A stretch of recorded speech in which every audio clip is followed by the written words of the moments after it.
मूलादाई गौरादाई की बहुत बहुत धन्यवाद। अब आगे कर रहे थे कौन इसी में किया अभी आगे की सुनो कहानी, गुरु विक्रम में बोले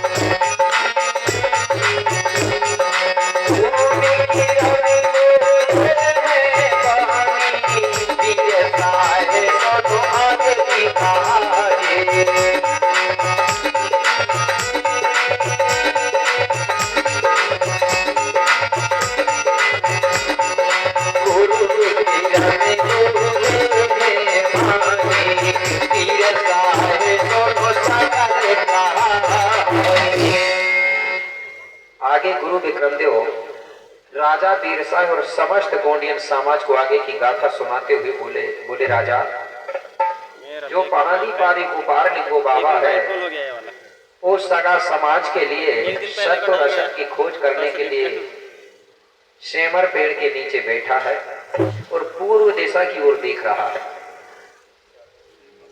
इस प्रकार से वो तप कर रहा है। तो धीरे धीरे समय बीतते जा रहा था। एक दिन की बात है, गोपार बाबा पूर्व दिशा की ओर देख रहा था। तो पूर्व दिशा की ओर गोपार बाबा से कुछ दूरी में एक बहुत ऊंची पहाड़ी थी। तो जब गोपार बाबा सामने देखता था तो सबसे पहले गोपार बाबा की जो नैन दृष्टि है वो पर्वत में जाके टकराती थी और उधर से सूर्य देव निकलता था तो उसकी जो सूर्य की किरण है वो भी उधर से आती थी तो पर्वत में टकराती थी। मतलब सूर्य और गोपार बाबा दोनों के बीच में जो पहाड़ी है वो एक दूसरे को आड़ करती थी। जब सूर्य देव पर्वत से ऊपर चढ़ जाता था तब गोपार बाबा को दर्शन होता था। एक दिन अचानक हुआ क्या, इधर से गोपार बाबा देख रहा था, उधर से सूर्य देव निकल रहा था। तो गोपार बाबा की दृष्टि जाकर के पर्वत में टकराई और दूसरी तरफ से सूर्य देव की पीली किरण जाके पर्वत में टकराई। दोनों तरफ से पर्वत में जब एक साथ दोनों की दृष्टि, मतलब गोपाल बाबा की नैन दृष्टि और सूर्य देवता की सूर्य की किरण जब एक साथ टकराई मेरे भाई, तो पर्वत फट गया, दो भाग हो गया। जैसे ही दो भाग हुआ तो पर्वत ऐसा हटा। तो उसी जगह से सूर्य की जो पीली किरण है गोपाल बाबा के माथे पे जाके जैसे ही टकराई तो गोपाल बाबा को तुरंत सत्य और असत्य का ज्ञान प्राप्त हो गया। गोपाल बाबा समझ गया कि सत्य क्या है और असत्य क्या है। तो गोपाल बाबा उसी सत्य ज्ञान को बार बार रटन करने लगा, उसका ध्यान करने लगा। इस प्रकार से गोपाल बाबा ने 7 वर्ष व्यतीत कर दिया। 7 वर्ष में गोपाल बाबा ने सत्य और असत्य को पहचान लिया। इस प्रकार से जैसे ही 7 वर्ष पूरे हुए, जहां पर गोपाल बाबा बैठा था वहीं पर एक दिन रायतार जंगूदाई पहुंची गोपाल बाबा के पास। कैसे कि उसी समय वहां पर आज जंगूदाई आई है और हाथ जोड़ लिंगों से आज मीठे बचने सुनाई है। जंगूदाई पहुंची गोपाल बाबा के सामने, हाथ जोड़ के खड़ी हो गई और गोपाल बाबा से कहने लगी, बाबा मैं आपके पास कुछ काम लेके आई हूं। बोले कौन सा देवी? बोले बाबा जो कली कंकाली दाई के 33 कोट बच्चा है, उन 33 ही बच्चों को 5 खंड धरती के राजा शंभू शेख बाबा ने कोयली कछारगढ़ की गुफा में 12 वर्ष के लिए बंद कर दिया है। इसलिए आप मेरे साथ चलिए और वो 33 कोट बच्चों को गुफा से निकाल दीजिए, मुक्त कर दीजिए। बस मैं आपसे यही प्रार्थना करने आई हूं। गोपाल बाबा कहने लगा, देवी मैं तैयार हूं जाने के लिए, लेकिन सबसे पहले आप ये बताइए कि कली कंकाली दाई कौन है और कली कंकाली दाई के 33 बच्चे कैसे हुए, वो 33 बच्चों की मां कैसे बनी और उन 33 ही बच्चों को शंभू बाबा ने कछारगढ़ की गुफा में बंद क्यों किया है।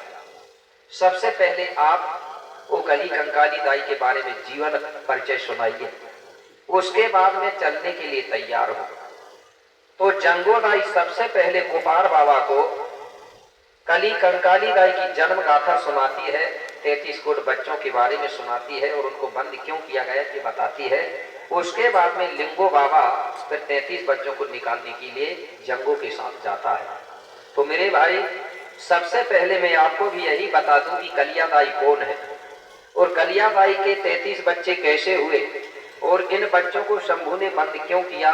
तो पहले आपको एक गाथा सुना दूं, उसके बाद में फिर 33 बच्चों को जंगो और लिंगो दोनों निकालेंगे, ठीक है ना। तो जो राजा वीरसा है वो भी कहने लगा गुरु विक्रम देव से कि बोले गुरुदेव तो सबसे पहले आप भी कृपा करके मुझे और मेरी समस्त समाज को कली कंकाली दाई की गाथा सुना दो।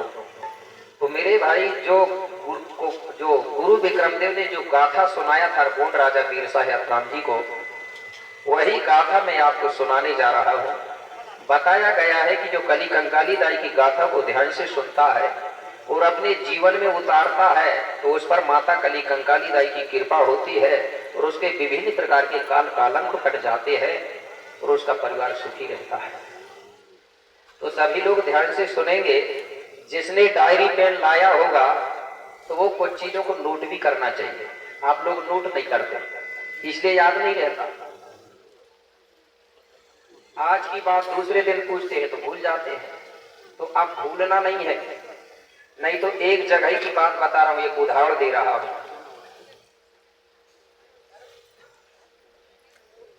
एक गांव में बाजार लगती थी। बाजार आपके गांव में लगती है बाजार सर? लगती है बाजार? तो ऐसे ही बाजार लगी थी एक जगह। तो एक मूर्तिकार ने क्या किया, ध्यान से सुनना, बहुत रहस्य है इसमें। एक मूर्ति बनाने वाले ने 3 मूर्ति बनाया। कितनी मूर्ति? 3। तीनों मूर्ति एक जैसी थी, एक सा रंग, एक बराबर, सब कुछ बराबर, कोई अंतर नहीं था। तो वो मूर्ति बेचने वाले ने वो तीनों मूर्ति लेके कहाँ पहुंचा? बाजार। और बाजार में तीनों मूर्ति लाइन से रख दिया पंक्ति बना के और तीनों मूर्ति का कीमत अलग अलग रख दिया। पहले नंबर की मूर्ति का कीमत रखा 500 रुपया, दूसरे नंबर की मूर्ति का कीमत रखा 1000 रुपया और तीसरे नंबर की मूर्ति का कीमत रखा 1500 रुपया। एक मूर्ति खरीदने वाला आया, उसने जैसे ही मूर्ति देखा तो वो मूर्ति बड़ी सुंदर थी। वो बेचने वाले से पूछने लगा, बोले भैया ये तीनों मूर्ति का कीमत क्या है? तो बोले आपको तीनों लेना है कि एक लेना है? बोले एक लेना है। बोले कौन सी लेना है? तो खरीदने वाला कहने लगा पहले कीमत तो बताओ, रेट इनका क्या है? तो बोले पहले नंबर की मूर्ति का कीमत है 500, दूसरे नंबर की 1000, तीसरे नंबर की 1500, तुमको कौन सी चाहिए?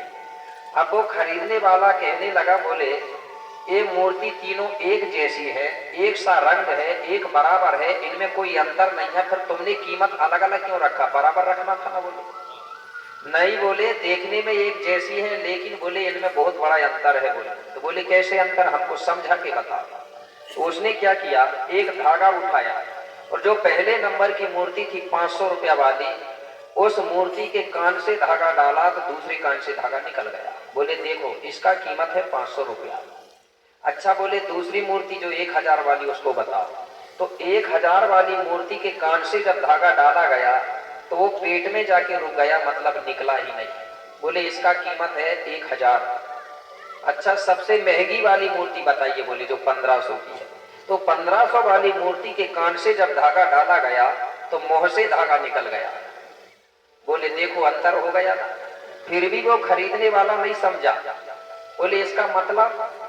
बोले देखो जो पहले नंबर की मूर्ति है जिसका कीमत सबसे कम है, उसके ये कान से धागा डालते हैं, दूसरे से निकल जाता है, तो ये मूर्ति का काम है एक कान से सुनना और दूसरे कान से निकाल देना, इसलिए इसका कीमत सबसे कम है। अच्छा, बोले 1000 वाली? बोले 1000 वाली जो मूर्ति है कान से धागा डालते हैं, पेट में जाके रुक जाता है, तो बोले इसका थोड़ा कीमत अच्छा इसलिए है, मीडियम मतलब। बोले ये मूर्ति कोई भी बात को ध्यान से सुन लेती है और अपने पेट में रखी रहती है लेकिन दूसरे को नहीं बताती, लेकिन सुन लेती है, इसलिए कीमत बोले इसका 1000 है। अच्छा, सबसे महंगी वाली मूर्ति के कान से जब धागा डालते हैं तो मुंह से निकलता है। तो ये मूर्ति का काम है कि कोई भी बात को ध्यान से सुनती है और फिर वही बात दूसरों को भी अपने मुंह से बताती है, इसलिए इसका कीमत सबसे ज्यादा है। तो हम भी इसी प्रकार है ना, सबके दो ही कान है, कम ज्यादा तो नहीं है ना, कोई के 3, कोई के 4, कोई के 1, सब बराबर सुन रहे हैं ना। तो हमको कौन सी मूर्ति बनना है? 1500 वाली बनना है क्या?